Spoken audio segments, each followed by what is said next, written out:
Welcome to the Monday Minute of the Hunt Backcountry podcast. These are shorter and more informal episodes where we answer listener questions. Steve, how are you, man? I'm good, really good. Went Nice. up to the Gorge Amphitheater this weekend with my wife. It was our 13th anniversary, actually. Watched Mumford and Sons play. Cool. It was pretty cool. There was a band that I enjoy listening to, but my wife was it was always on her list to go check out, and they started touring again, and yeah, it was super fun. Yeah, neat. I was on a mountain bike ride yesterday morning and came around a corner and there's kind of a long straight away a trail. And as soon as I came around this corner, I see this guy hiking up ahead and instantly saw it's like that dude's rocking a K4 with a crib. Oh, no way. Yeah, which, if I was in the Boise foothills wouldn't be as surprising. But so anyway, I was riding up kind of on him on this straight. I was like, gosh, do I stop and, say anything or not? Like, be weird. But then I was like, yeah, I think if I was that guy, it would probably be fun to maybe chat for a minute. Yeah, yeah. So I stopped and I was like, hey, man, you like that pack? He's like, yeah. It's like, well, that's cool. And then I was just like awkward. I was like, I don't want to have this expectation that people know who I was, but I was like, I'm Mark with Exo Mountain Gear. And I could see him like immediately like, oh my God, you are. He goes, I was watching one of your YouTube videos last night on packing food. So it was just fun to run into him on That's the trail. He was obviously shocked, but it was fun to stop and chat for a minute. that's right. I did my so at the concert, the guy walked by, and if you got kids, earmuffs real quick. He had a t-shirt that said grateful as and it was just like really it was this yellow t-shirt with blue bold theme text, and I was like, that is awesome. And my wife separately saw it, and then she thought the same thing, and then later we were walking out, we saw him again, and both of us like, that did you see that shirt? Isn't that cool? And Yeah. like I thought that'd be a really cool, like, maybe not that exact verbiage, but put that like in a pack, I mean, or maybe the exact same stuff. But put that in a pack. Like when we did the Born and Raised pack, when we did with them, they had I think it only takes one. That was like Hmm. we sewed that into the collar, and I thought it'd be really cool. Just something, yeah, somewhere that's hidden in the pack where you kind of see it as you're loading up your gear or something like that. Just to be grateful as when you're out there. Like if even if the hunting sucks, the weather's hot, the elk aren't talking, just stop Hmm. and appreciate how lucky you are to be where you are. And yeah, just I really thought that was cool. Yeah. I did a podcast for someone else's podcast. It's called Run the Rack. I don't think it's out yet because we just recorded on Friday, but we were chatting about a few different things. And then he asked me, because we were talking about death hikes a little bit as well. He asked me if I had any sort of mantra or anything. It's pretty common with endurance stuff and, Mm, when things get hard, like what's your self-talk like? Or do you have any specific mantra? And he was asking me that. And I had to think about it because I didn't. But what comes to mind to me and what I always just remind myself, and I kind of explained this on that conversation, it was like, man, whether it's a death hike or it's hunting and the hunting sucks, like exactly what you just said, like it's hot and animal movement's slow, or it's September and you want bulls to be screaming and they're not, whatever. And just it's so easy to get down. And the thing I do try and remind myself is, man, I want this. Like I asked for this. And even in the moments when it sucks or it's difficult or, you want to complain, it's just immediately choosing to think differently and say, this is awesome, right? Like even if the hunting does yeah, suck, it's still awesome because we're out here. yeah, So yeah, I definitely in line with, I could see that being a good reminder. Yeah, even in the pack. yeah. That and that those are segueing into each other nicely. That like the when did I say trust the process the other day? Was that on a podcast or was that just you and I talking? Oh, shoot. Or was that on the 10-year thing? I I don't think it remember. was like on one of our many attempts of Oh, trying was it? to. Okay. We were chatting through stuff, and yeah, it was probably the second attempt on the 10-year podcast that we ended up abandoning. And we were talking about being successful and stuff like that. And then what dawned on me was like, just have this confidence to just trust the process.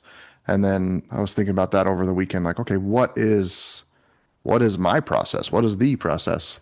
And how I approach a hunt, how I'm, actively engaged in a hunt.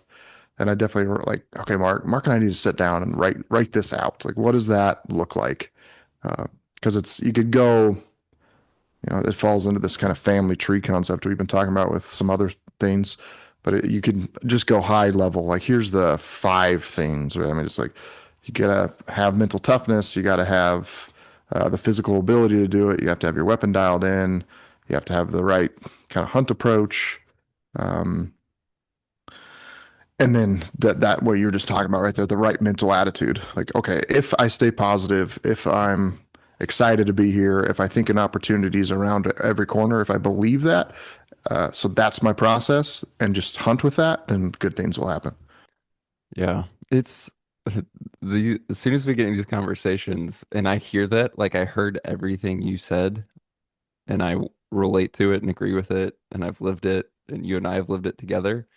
When I hear it in real time, it also sounds very woo-woo.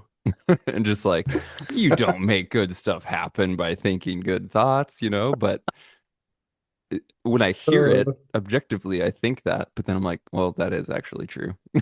Because I've done it, we've done it. Yeah, it is funny. I like that's funny how you say that like woo woo like yeah very whatever out Yeah. there kind of thinking.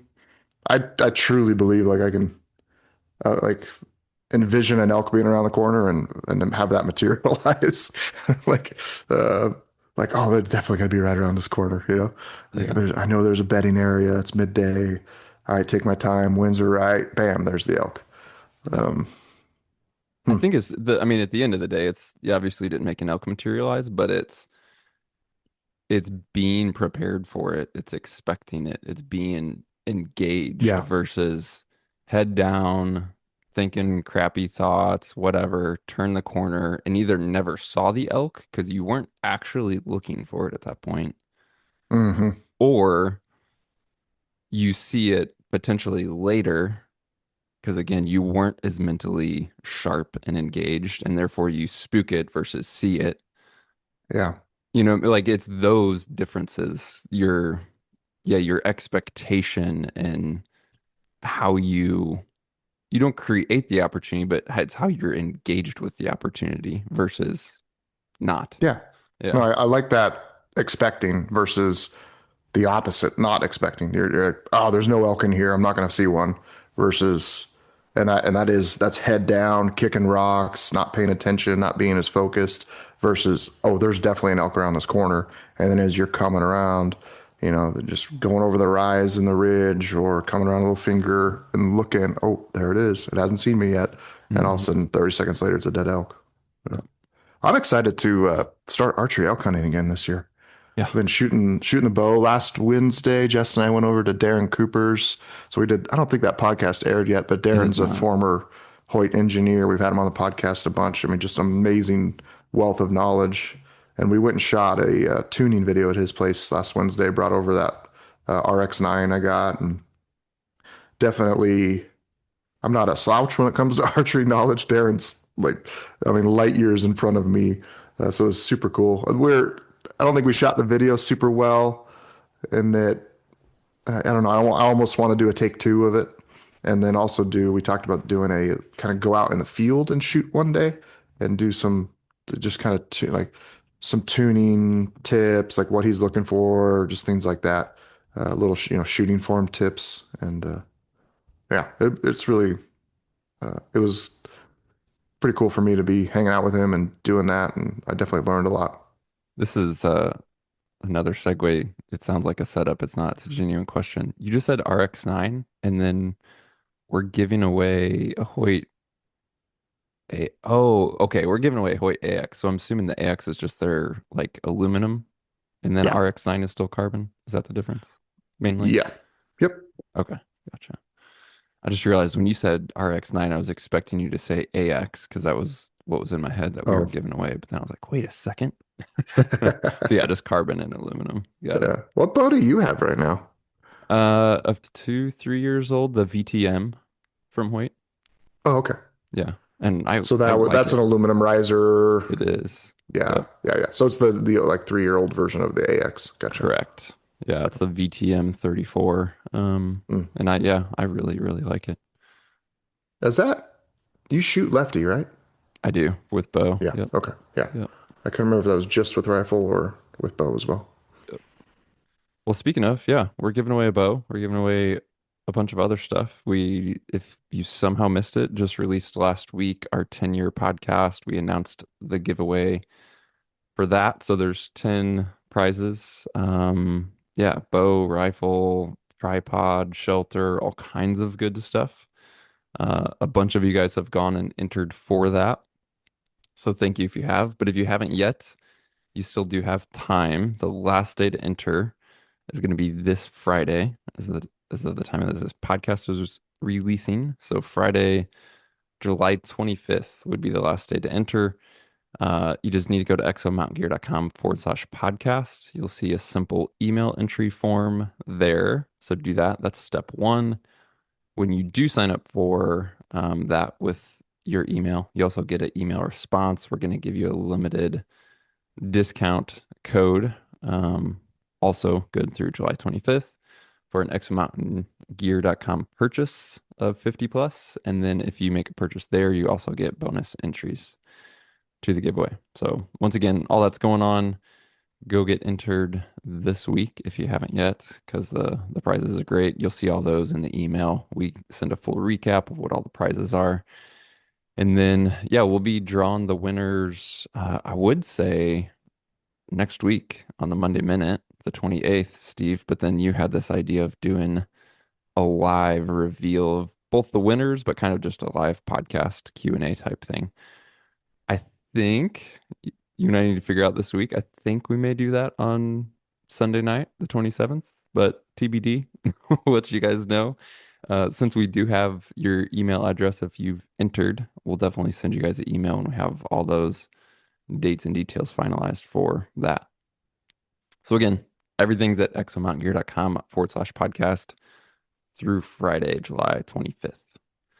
Oh, also, just real quick before we get into listener questions, we released a new video and article last night in our backpack hunting basics series, which to be fully candid, Steve, we've had this idea of wanting to shoot kind of just quick tips in the field videos when we were on hunts and just share like, hey, here's some of the things we do that people may find helpful.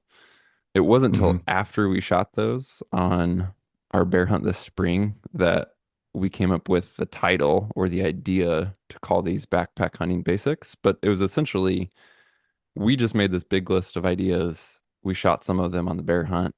Then when I got back and looked at everything we had, I was like, man, I think you could just qualify these as backpack hunting basics. And so that's what we've been doing. And you and I are actually just talking before we hit record this morning that we want to keep doing it. So we have more to come from content we've already shot on the spring bear hunt. But as we go into this fall on our hunts, we'll keep doing these and chatting through them. I think they're helpful. So last night was basically what to do when you shoot an animal. So between, recovering, blood trailing, whatever, like when you very first make a shot on an animal, what are the first things you should do in that moment? Because often we're excited, adrenaline's high, and often we're not just stopping and pausing and thinking clearly. And so this was, hey, yeah, stop, pause, think, and here are some of the things to think through, some of the things to do in terms of marking waypoints, turning on your tracking feature, all that good stuff. So if you guys didn't see it, you can go check that out. Link in the show description for that one. All right, speaking of basics, Steve, we had an email come through from a first time backpack hunter, wannabe backpack hunter. I don't say that as like a derogatory. I'm saying he wants to be a backpack hunter because that's what he said at the very beginning of his email. He said, I'm looking to get into backpack hunting. My plan is to go on my first backpack hunt next year. But until then, I am backpacking and camping in my local area to build up familiarity with the gear and the process. Which I just wanted to say it as a note.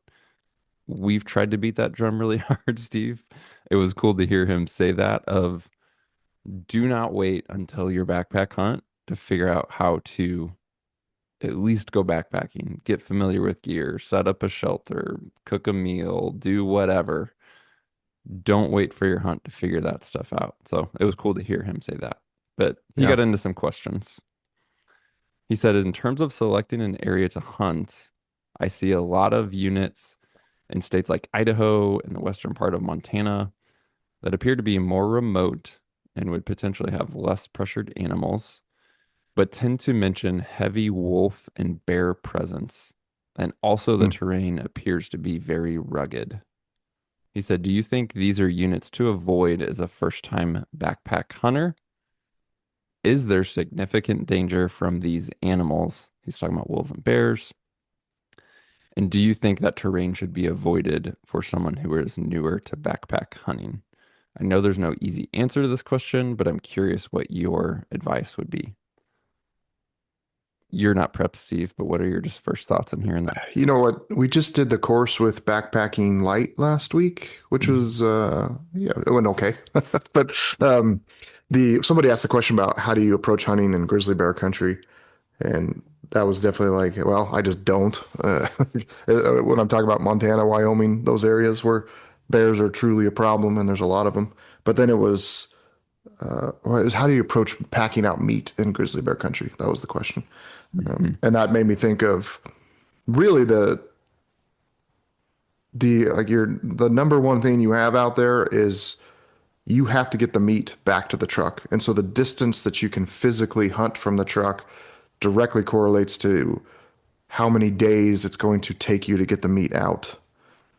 So if it's super hot, you got to get that meat out quick. You really need to limit the distance. If it's late season and cold, and you can hang it up in a tree, let it sit there for a week while you make your trips in and out. You can do something crazy. You could be 30 miles back there as long as you have the time to physically get it out of there.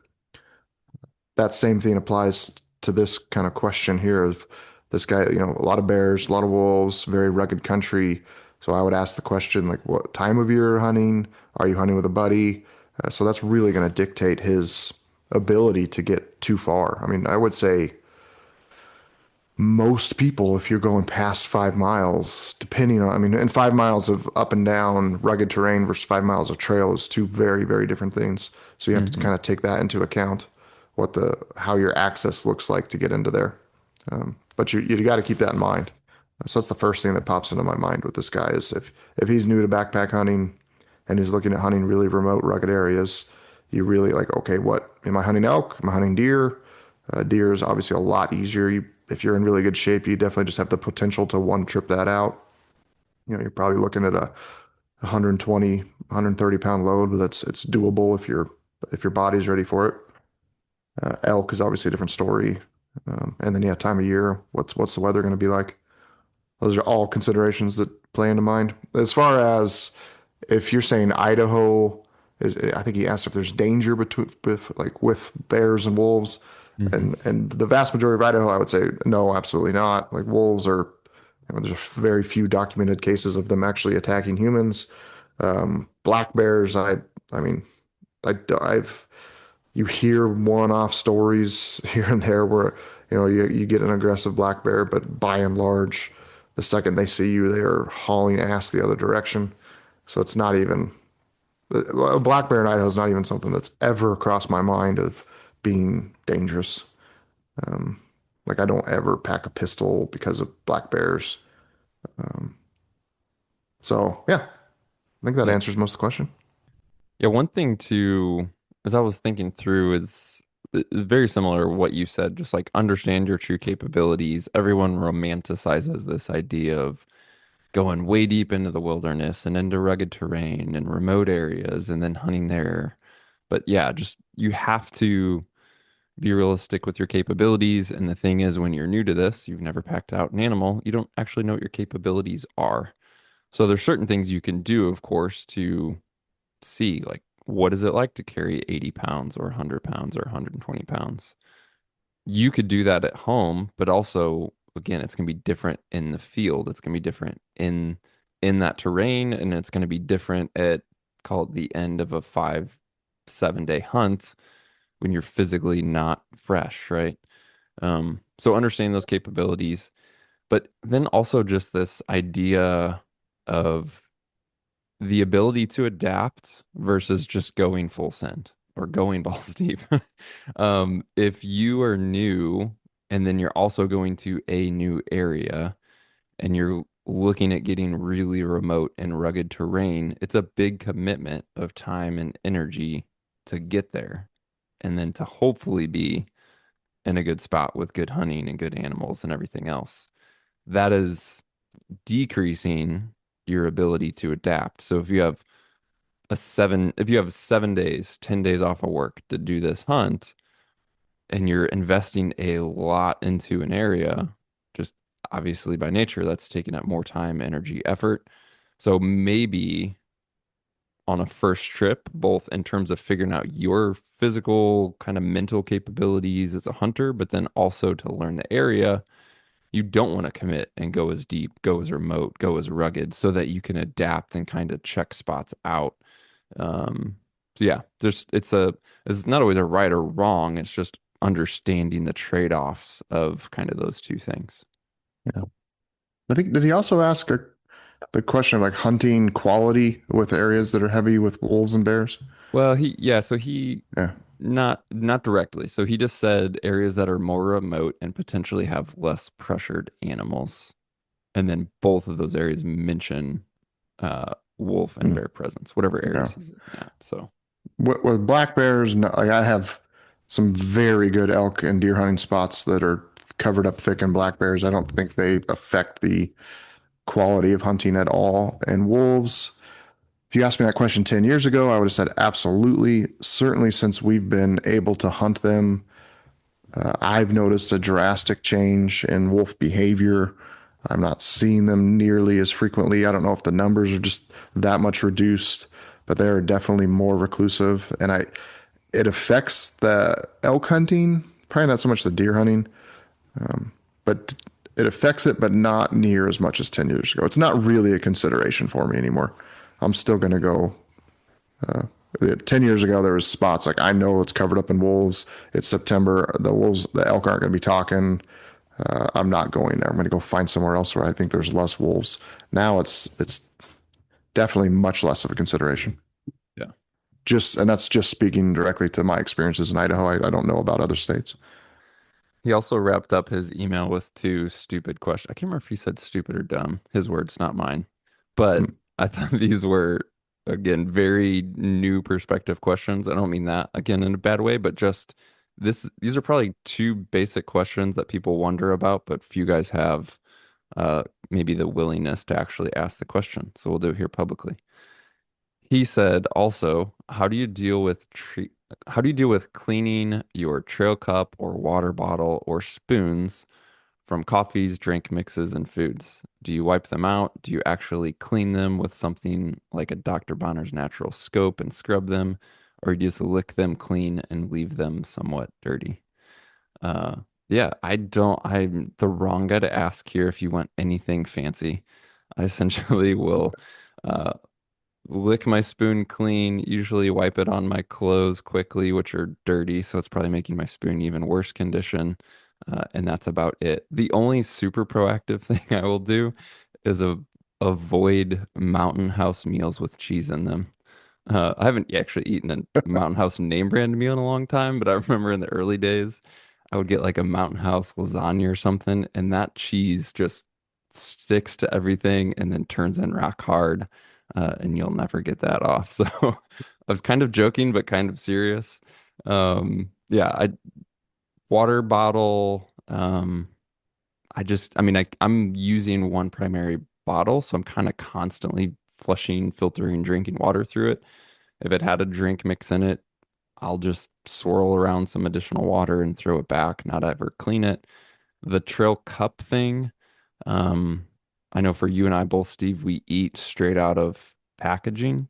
We're not cooking in any sort of cup or bowl or pan or anything. We're just reheating our meals in packaging, whether it's a Ziploc freezer bag or what have you. So we're not creating any mess there.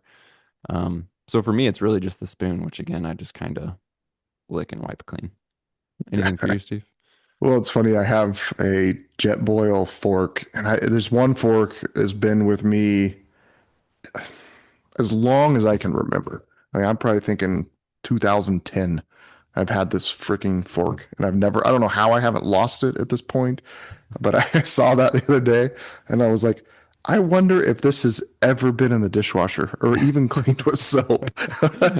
It was just like a week ago. Yeah. What I did a video. What was that video? Maybe it was when the Born and Raised guys were out here, and we did a pack dump video. And I grabbed that fork, and I just looked at it, and yeah, I don't think this has ever been washed, Doesn't and appear to somehow be I've really kept it. not. Yeah. Um, so I guess obviously to this guy's question, like, don't do a whole lot. You generally try to eat. I try not to make a mess out there. There's some people that will cook their meals in their pots and pans and things like that. And the only thing that I do is top ramen and top ramen in the jet boil. Uh, it's not super messy, but the oil kind of from the gravy mix, and it just kind of leaves a residue. So there's been times I'll eat top ramen and then maybe I just rinse it out, but then I go to make my coffee and I'm drinking my coffee out of the jet boil. And it's like, oh, this tastes like crap. Like, oh, there's all that top ramen. So what I'll do is just put a couple ounces of water in the bottom, boil it, and then just swirl that around. And there's been a couple hunts where I knew I was going to be packing a lot of top ramen, where I'll just take like a couple sheets of paper towel. So once I Hmm. do that, I can just wipe out that stuff. But that's the extent of it. Yeah. Yeah. Boiling water is pretty effective at cleaning things. Yeah. So wipe the fork off and clean out the puck cup, and that's about it. Yep.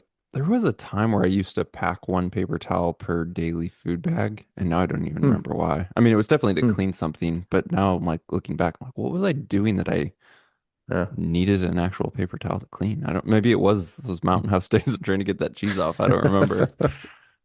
I suppose you could get like some type of the same wipe you're using for your butt. Get something that's just like super clean. I don't know. The stuff I have is like scented or even unscented, but I don't think it's something you want to. I don't know. I don't know what the cleaning chemical is in there. Yeah. Never thought about that. On just before our spring bear hunt, I realized I didn't have any wet wipes packed as I was loading up for that hunt. Uh-huh. And I had to go to the store for something else anyway. And I was like, oh, I'm just gonna grab one of those travel packs, wet wipes.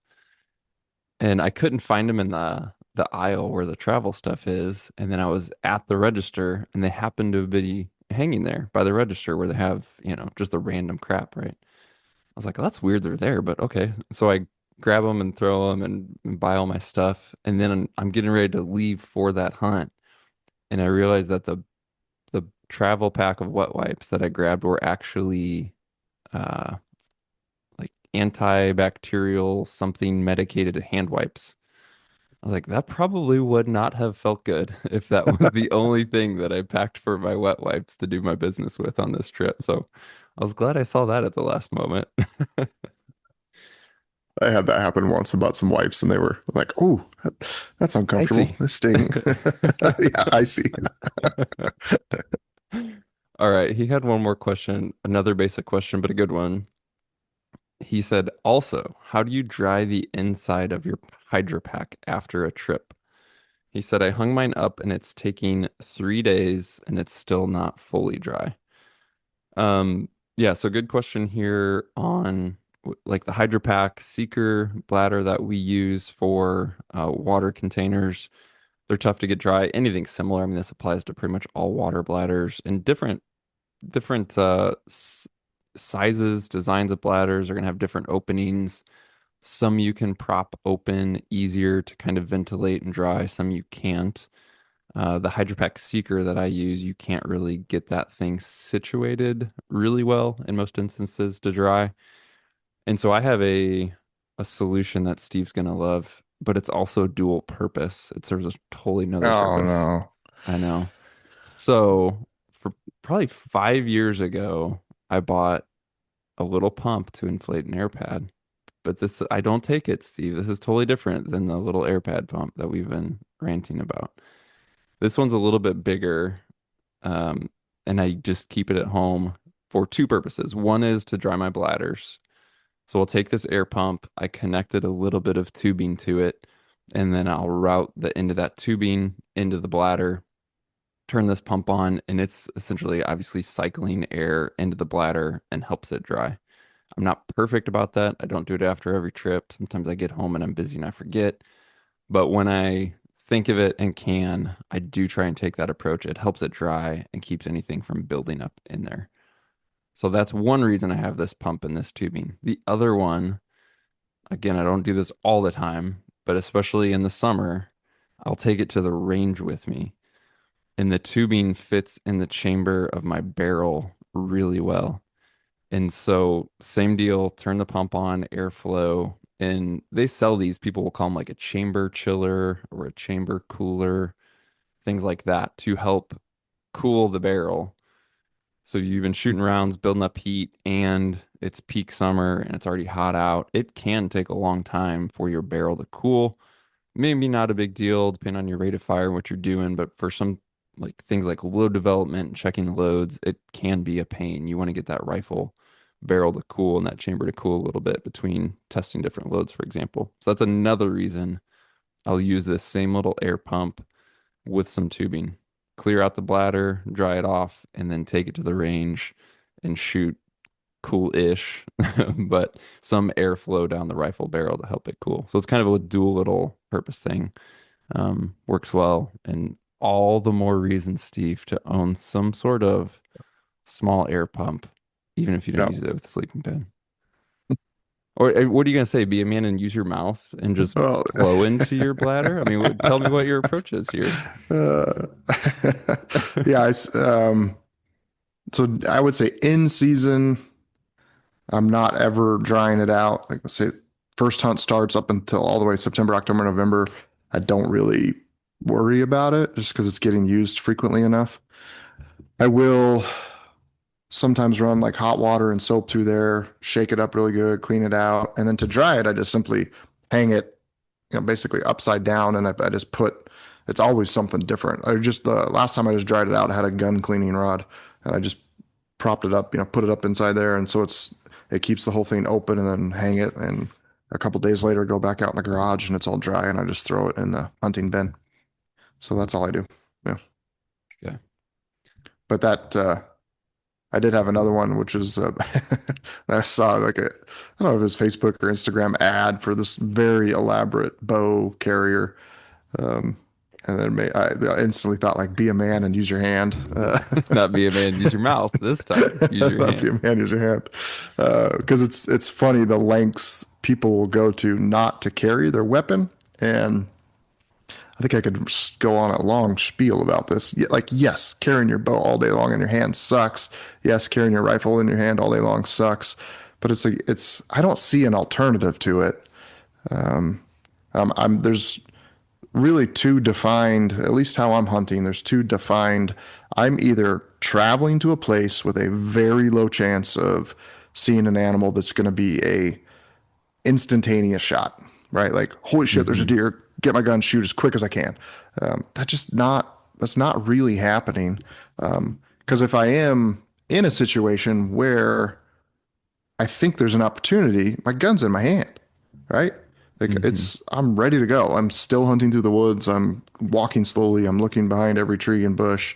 Um, or I'm like it's dark and I'm climbing a couple thousand feet to get to this ridge to glass, right? And then yes, the gun's strapped to the pack. So I just it's my personal spiel, one of many that people probably really disagree with me on, of like either the weapon's either strapped to your pack or like ready to like so you got your hands free, you can use your trekking poles, or if I'm hunting, if I'm actively hunting, that thing needs to be in my hands. And more Yep. and more, I would say we haven't been bow hunting a lot the last few years, but certainly rifle hunting, it's pretty rare that I'm like the gun's just on the pack all the time. And then it's like we spot an animal with binoculars, we then make a stalk, and then the final, like, okay, we're getting close to shooting range, then the gun gets in my hand. So I don't know. It's something I would say early on in my hunting that it was like, oh, I need to have super quick access to the weapon as it's strapped to the pack. And the more I've just hunted, it's just like, it's not actually a valid point. Not to like our quick release rifle carrier, I think is awesome. Like it's completely securely strapped to the pack. And yes, you can get it when you need to. The rifle's a lot easier to do with than a bow. A bow is pretty tricky. It's got to hang off the very back of the pack, or you have to deal with some kind of sling over your shoulder, and then you got to get it off your shoulder and get the sling off so that it's not catching in the limbs as you're shooting. Um, so I guess yeah, my rant of the day, like just freaking carry your weapon when Be a man, use you're your hand. be a man use your hand when you're in a situation where like the shot is likely to happen. Like I just don't see anything is adding complexity to it and will probably cost you an opportunity in animal if you've got this very elaborate kind of quick release system that adds bulk and weight and clunkiness. And yeah, that's my rant. Yeah, it is tricky. I mean, I haven't, the only situation I find myself even considering something with a bow is just for very temporary opportunities to go hands free, in particular, mostly to like glass, sometimes to throw up and, Hmm. have your hands for a bugle. So something like Elk 101 has their bow hook. It attaches well to the K4 hip belt. You could just quickly kind of set the bow to the side, be hands free, and have both hands to pull up your binos. Or Yeah. something like the OBI system, both for bow and rifles, where you have a stud and then you can quickly kind of secure the bow or the rifle and go hands free. I don't look at either of those personally as a carry situation, meaning I don't want to use either of those and really be mobile or cover ground or rely on them to carry my bow. It's essentially the equivalent of setting your bow down, setting your rifle down, leaning it against the tree, but instead I'm keeping it on my body instead of it going to the ground. I'm just, quickly hanging it basically to have a very purpose period where I'm hands free for a reason, not to carry the bow and travel with. I don't think there's a good solution otherwise. Yeah. Be a man, use your hand, I guess. Yeah, it sucks. Like it's certainly annoying. You're switching hands all the time. I'll get my like fingers go numb, and then you just switch it to your right hand and carry it for a while, and then that one gets uncomfortable. But there's very defined. I'm either actively hunting or I'm not, and I'm also not. Yeah, this is an interesting concept. Like, there's not in a million years right now I'm taking a running shot at an animal. Like that's a thing Yeah. that people do.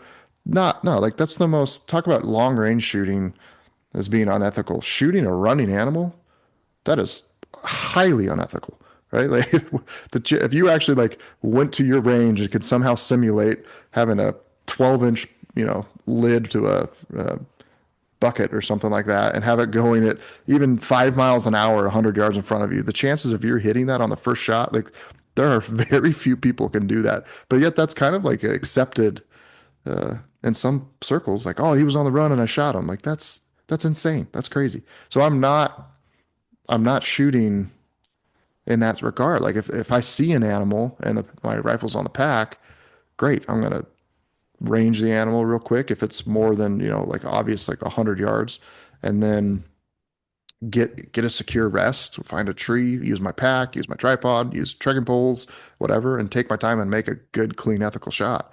I'm not like, yeah, I don't see a single situation in which I'm getting the gun off the pack, getting the rifle to my shoulder, and shooting within 10 seconds. Mhm. Um, I just don't. I think that's very unethical. But you need to assess the situation, make sure there's no other animals behind it, make sure you're stable and making a good shot. So yeah, lots of reasons that I just don't see having like super super quick access to your gun or your bow off your pack is absolutely utterly critical. Yeah. But it's something that just people, it's definitely a thing, right? Like people really Mhm. obsess over that.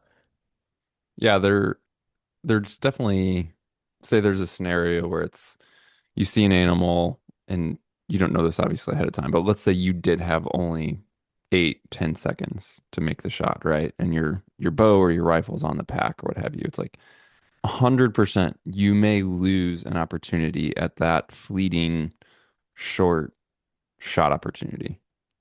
But I'm with you in the sense of, well, if it was that short and that rush and that fleeting, it's an opportunity I'm okay with losing, right? Because it's probably an Right. opportunity I didn't want to try and take advantage of anyway. So did my setup cause me to lose that opportunity? Let's say yes. And at least for me and my personal ethics, that's probably a good thing. Like I Yeah. almost don't want to have the capability to make such a rushed decision that I didn't have time to, yeah, think through all those variables you just mentioned. Like, what is the situation? What's the animal? What is the range? Do I have time to make a range? Are there other things around? Am I calm? Like, there's so much that goes into it. And at least for me, I just don't, yeah, I don't like those opportunities, personally. Yeah. Yeah. I cannot think of an animal in a long time that's been a shot like that. Yeah. All right. Seth wrote in, he said, what has your experience been in Alaska with battery packs? In early September, would there be enough sun intensity to use something like the dark energy solar panel, or should I bring enough battery packs to not have to recharge? I'm assuming he means recharge those packs with a solar panel. He says, I'm planning on 10 days in the field and using power for charging things similar to what you guys would. And then he elaborated and said, the phone for Onyx and InReach, headlamps, boot dryers, etc. I personally have not tried a solar panel in pushing a decade. So maybe they've gotten better, but every time I tried one before, it was nothing more than an exercise in frustration, futility, and annoyance. So I don't think for my needs in particular, which we could elaborate on what my needs are, but I don't see any benefit to carrying a solar panel or having another thing to worry about or another thing that, again, based on my limited experience in the past, I carried around and then it just didn't provide any sort of benefit. So I don't look at solar at all, Steve. I don't think I've ever seen you pack solar. I could be wrong. We have when we filmed. So Caribou 2019, we had solar panels that we would leave at base camp and charge camera batteries during the day. Um, that's the last time I can think of using one. Last year, I brought a solar panel on the caribou hunt. It was in my dry bag.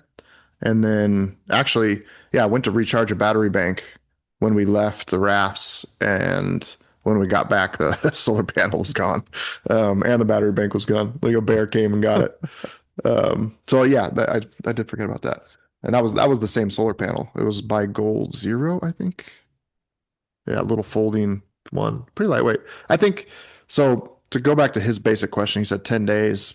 Uh, look at your, in general, I have a 10,000 milliamp hour battery bank, and 10 days is maybe stretching it, but that's like a week long hunt for sure. I'm fine. Go into the hunt with everything fully charged, and you should be fine with a 10,000 milliamp battery bank. It's going to recharge your phone fully once, your InReach battery once, um, and then I used to actually think it was straight one-to-one math, but it's not. So I think the 10,000 milliamp, its effective ability to recharge, even because it's like using energy to charge, I want to say is like they're going to be between 6 and 7,000, something like that. Actual effective.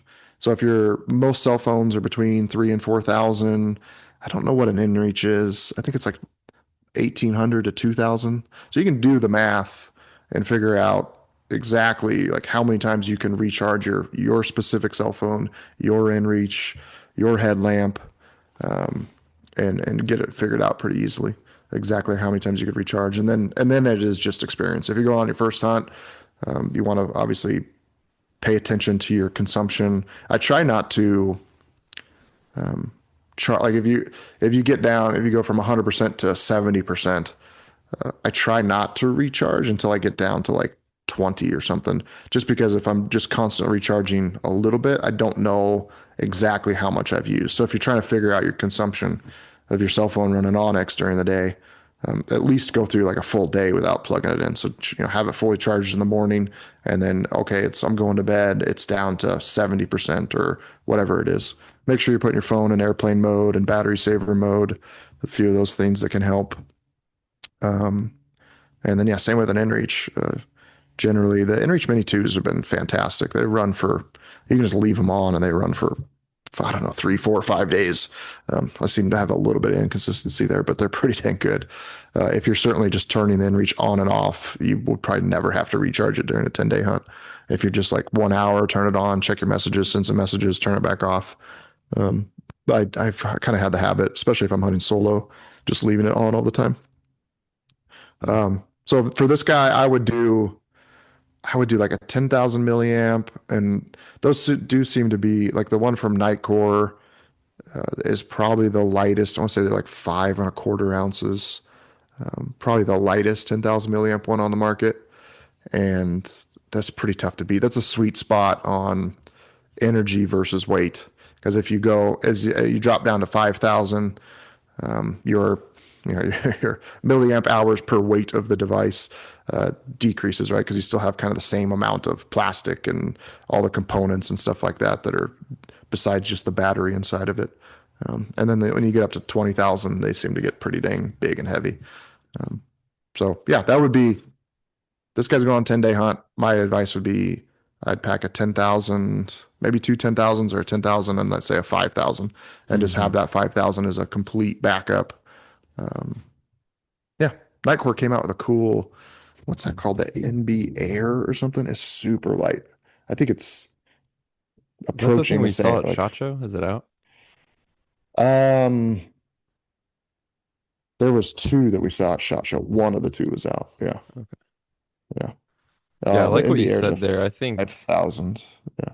yeah, what you're digging, for my use is really similar to yours in terms of 10,000s, perfectly fine. I have really no concerns for a week. It is starting to get push it for like a 10-day hunt. Um, when I did my 10-day sheep hunt, Anchor had a 20,000 that was pretty lightweight, and I took that.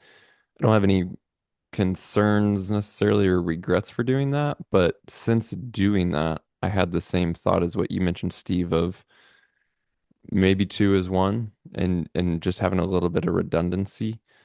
And so instead of having a 20,000, maybe you look at having a 10 and a 10 or a 10 and a 5, because I think really carrying 20,000 is overkill for 10 days, at least for my use case. Mhm. So, yeah, I would personally be shopping again a little bit and looking at specs and nerding out if it were me doing another true 10 plus day hunt and going, man, should I stick with my 20 or should I look at a 10 and a 5 and have a little bit of redundancy? But I will say that Yeah. use case plays a huge role.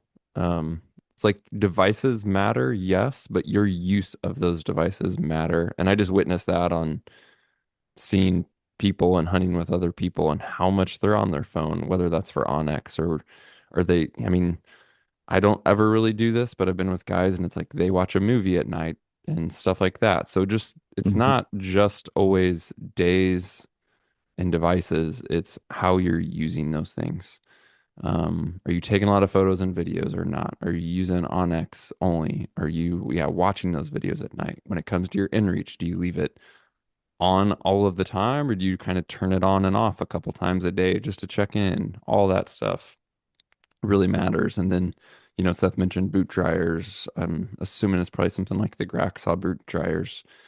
They're pretty dang efficient, but I don't use them. So it's another like the more stuff you add paired with your specific behavior with those devices can change what you're using. So looking at what other people say is a good rule of thumb, but there's still some validation on, hey, this Yeah. actually works for me based on what I'm doing, what I'm carrying, and how I use it.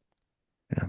Yeah. Like I said, just look at the actual battery capacity of your devices, monitor them. If you're new to it, you don't freaking know. I mean, I would just go like, all right, I want to at least be able to recharge everything, say twice on a 10-day hunt, and then just get a battery bank to match that. And I do think, like you said, the Justin had this happen on the moose hunt last year. He had a night core, and it was either the 10 or a 20,000. And we got to camp, and he's like, I know I charged this, and it was completely dead. So I don't know what happened, if it's just a fluke thing, like somehow it was discharging, if there a cable was plugged in, he didn't know it, or maybe he was just crazy and didn't charge it. But having that redundancy, I think, especially when we're talking Alaska 10 days of having multiple charging devices, battery banks, is probably a good idea. Yep. We should get, I think the guy at Nightcore is pretty knowledgeable. Maybe we'll reach out and get him on the podcast. It'd be interesting to Yeah, chat let's do it. through. I mean, it probably wouldn't be a long one, 30 minutes, but just chat through like how do they react in cold weather? Which one, like just, I don't know, there's probably some things that we don't know for sure. There's definitely things we don't Yeah. Imagine that, Steve, something you don't know. know. Wild. There's very few things, but I, t- I joke around with my kids all the time, like that. I like dad knows everything, like Yeah. sort of like, how do you know that? I'm like, I know everything. Don't. And there'll be times when I don't know something, and sort of she calls me out. She's like, Dad, I thought you knew everything. Well, I guess I don't know that. It's kind of fun. That is fun. Well, those are some good questions. We have more in the queue that we don't have time to get to today, so we'll save those for a future episode. That said, we're always want to hear from you guys. So whatever question you have, topic, suggestion, anything, just send us a quick email to podcast@exomountaingear.com. Let us know what you want to hear, and we'll cover it on a future episode.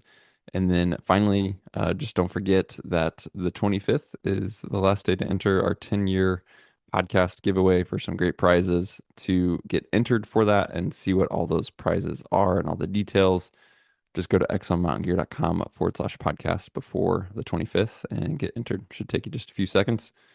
We appreciate all the support and the feedback. Looking forward to Wednesday. We'll be back with a full length episode. So if you haven't yet, hit subscribe or follow in your podcast app. Do that so that you get Wednesday's episode and then all the future ones. We'll talk to you soon.